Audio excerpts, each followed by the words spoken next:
The knock came sharp, measured, 2 seconds past polite. I opened the door to a woman in a gray blazer and eyes that didn't blink enough. Clipboard, neutral smile, that government kind of calm. "I'm with CPS. We received a report of physical abuse involving your nephew." She said it clean, like reciting a lunch order. My heart didn't race, because it already had.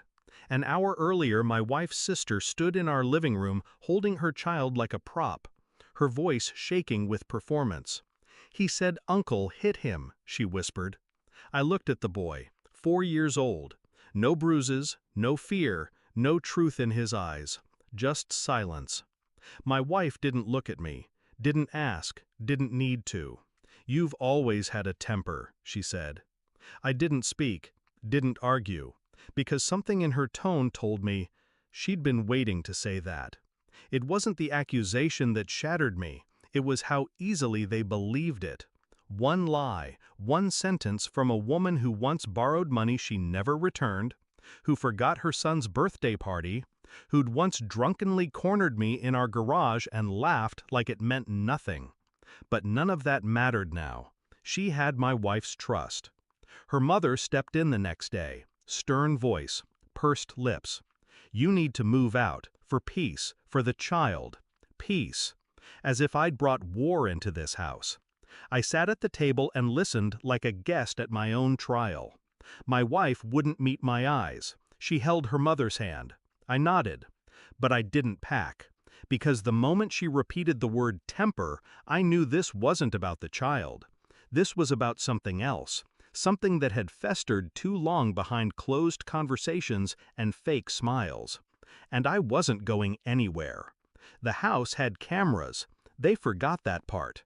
Or maybe they thought I forgot, because I didn't brag about them, or show off the app, or mention I installed one in the backyard after her sister's last accident with our dog. Silent insurance. I spent the night in the guest room, watched the footage. Hour by hour, minute by minute. There she was, my sister-in-law, dragging her son by the arm toward the fence, yelling. He tripped, fell, scraped his elbow. She paused, looked around. Then, she picked him up, carried him inside, calm now, almost prepared. I copied the footage, clipped the timestamp, backed it up twice.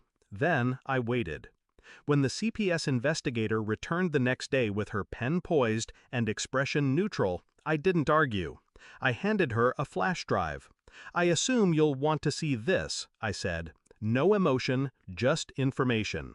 She blinked, took it, and the moment her face changed, I knew I had her. The living room was quiet when I called them in. Wife, mother-in-law, sister-in-law, the boy. All seated, all smug. I pressed play on the TV. No intro, no explanation. Just the footage. Tense silence as the screen showed everything. The yelling, the fall, the silence after, the careful lie forming behind her eyes. My wife's mouth parted, her mother stiffened, but her sister, she didn't blink, until the audio caught her saying, "Just say he hit you, okay? We'll make him go away." That's when the boy looked up, confused, small, and my wife broke. Not into tears, into silence, that kind of silence that chokes the air. I turned off the TV, then looked at my wife. "Still think I have a temper?" She said nothing. I stood, grabbed the duffel bag I'd packed that morning. Not for me. I dropped it at her sister's feet. "You're leaving," I said. Her laugh cracked halfway through. "You can't make me." I turned to my wife. "Unless she stays and I go. Your choice." Her eyes filled, not with tears, with clarity. "I think you should leave, Cass," she whispered. Cass stood slowly, her pride heavy, her lies heavier. She walked out without a word. Her mother didn't argue, because mothers know when the war is lost. As the door shut, I looked at my wife one last time. She tried to speak, but I raised my hand. "You believed her without asking. That was your crime." I didn't raise my voice. I didn't need to. The investigator cleared the case. Apologized even. I told her not to. It's better I know now. My wife tried to rebuild, but she was already standing in ash.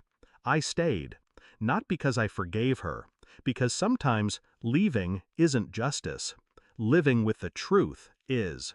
Now, every time she walks past the backyard window, she sees that spot near the fence and flinches.